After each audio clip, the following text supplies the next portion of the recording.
Cuando yo empecé a abrir el hueco, yo detecté que en vez de tierra me salía era ripio de carbón.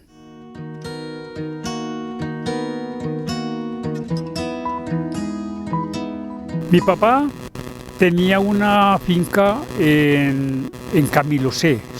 Camilo C es un corregimiento del municipio de Amagá. Él se jubiló del ferrocarril de Antioquia por allá en el año 58 más o menos. En ese entonces yo estaba estudiando pues en la primaria. Un día cualquiera, en mis ratos libres, a mí me gustaba mucho trabajar en el campo. Entonces yo iba en la finca, sembraba maticas y tal cosa, en fin. Un día cualquiera me dio por ir a hacer un hueco para sembrar una mata de plátano. Mi papá no estaba en ese momento conmigo. Él estaba en Medellín haciendo unas diligencias. Cuando yo empecé a abrir el hueco, yo detecté que en vez de tierra me salía era ripio de carbón. Entonces dije yo, no, pues, ¿y qué será esto? Bueno, yo me fui profundizando, dele, y en la medida en que más me profundizaba, más ripio de carbón sacaba. Entonces, ya visto la situación como iba, entonces yo esperé a mi papá. Más o menos, ¿cuántos metros usted solo alcanzó? No, pues serían por ahí más o menos un metro. Para que sí, más o menos un metro. Yo ya no quise continuar. El terreno era un poquito quebrado. Entonces ya esperé a mi papá. Cuando llegó le comenté el caso. Le dije, imagínate que me puse a sembrar, a hacer un hueco por allí y me encontré esta cuestión. Entonces mi papá dijo, no, ¿cómo así? Déjate a ver, vamos a ver qué es lo que pasa ahí. Entonces ya cogimos y ampliamos más, ya no fue en profundidad, sino en extensión. Fuimos abriendo un poquito más el terreno, y vimos que ya se estaba formando una pared, un muro de carbón. Claro que no era sólido, sino puro ripio. Entonces la cosa, ya visto esa situación como estaba, entonces mi papá se conversó con otro vecino que sí conocía mucho de eso. Y entonces le dice, hombre, y yo creo que ahí vos vas a tener ahí de pronto hay alguna minita, alguna cosita, en fin. Bueno, ya él consiguió unos trabajadores y sí.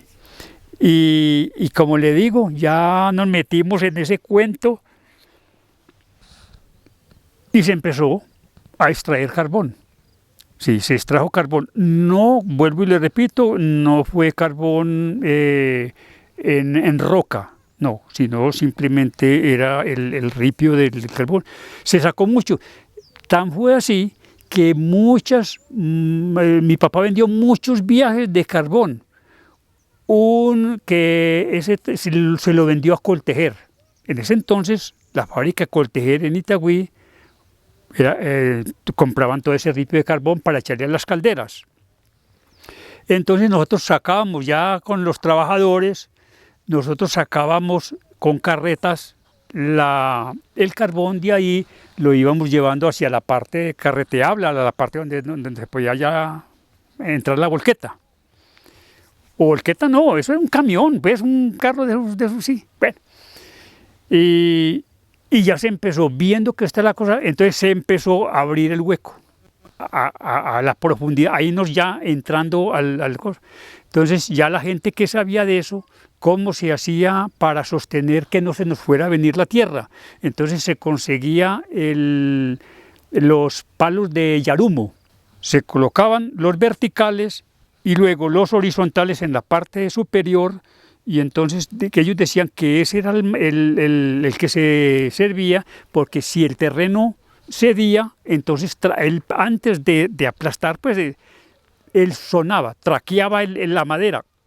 Entonces ya uno decía que había peligro. Entonces, y así nos fuimos metiendo, nos fuimos, digo yo, porque yo también participé en ese tema. Pero más que todos los trabajadores fue ya, y sí, a mucha profundidad. Hasta que ya él le dio por vender la finca y lo vendió con la mina y tal cosa. Y entonces sí, ya sé, porque nosotros vimos que sí, verdaderamente mi papá ya se estaba enfermando mucho con esos gases que de allá, porque él se mantenía con los trabajos allá metido. Entonces ya mi mamá ya empezó a hacerle ver que no había necesidad de que se estuviera matando tanto y tal cosa. Y, y entonces ya resultó y vendió la finca. El terreno de Yamagá es muy rico en carbón. Tan es decir que dicen que la iglesia, pues o el templo pues que llamamos, está parado sobre minas de carbón. Todo el municipio está parado sobre carbón. Lo que no se sabe es si ya se habrán, de más que sí, porque eso hace muchos años que vienen trabajando eso, se han pasado ya a otros municipios, pero ya son cosas, pues esos túneles, quién sabe cómo era, yo no sé cómo era la cosa, pero que yo recuerde, no ha habido así como un asentamiento, es decir, que se hayan derrumbado casas y tal cosa, no. Se dice que de pronto sí hay algunas casas que están agrietadas, pues dicen que es por las minas de carbón. Lo mismo que sucede, por ejemplo, cuando estuvieron ahora en la construcción del túnel de Oriente, que decían que se estaba la iglesia de Santa Elena, se iba a caer, que porque el túnel, no. Y lo mismo sucede allá, pero no hubo asentamientos así de desgracias personales, no. Que sí hubo mucho muerto, pues, y todavía siguen existiendo muchas cosas por la cuestión de que los gases, esos gases tóxicos, eso es muy jodido.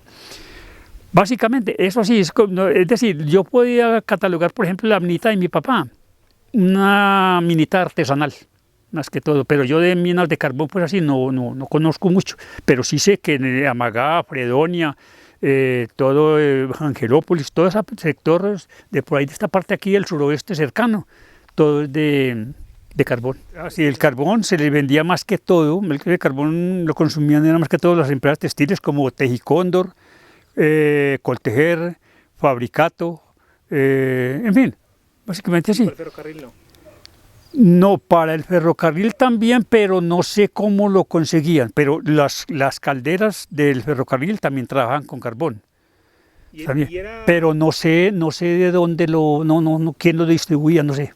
¿Y era rentable, pues? Es decir, quien tuviera una mina... Claro, sí, era muy rentable, porque en ese entonces no había esta contaminación que vemos hoy. Pues no, eso no se veía. Y oiga, y no obstante de eso, a pesar pues de que existen las minas del Cerrejón, que son muy diferentes a las minas que tenemos aquí ahora, aquí las de Amagá y toda esa parte del suroeste, porque las del Cerrejón es a cielo abierto. ¿Qué es la mina a cielo abierto? Sacan la capa vegetal y la almacenan en una parte y luego hasta descubrir dónde está la parte mineral del carbón. Sacan todo ese carbón que hay ahí, tal cosa, y luego ellos, con el compromiso que tienen con las autoridades ambientales, volver otra vez a tirar la capa vegetal. Sí, pero allá en el Cerrejón, que ahí yo sí los conozco, pues nos tocó ir por allá a mirar cómo es el manejo de eso.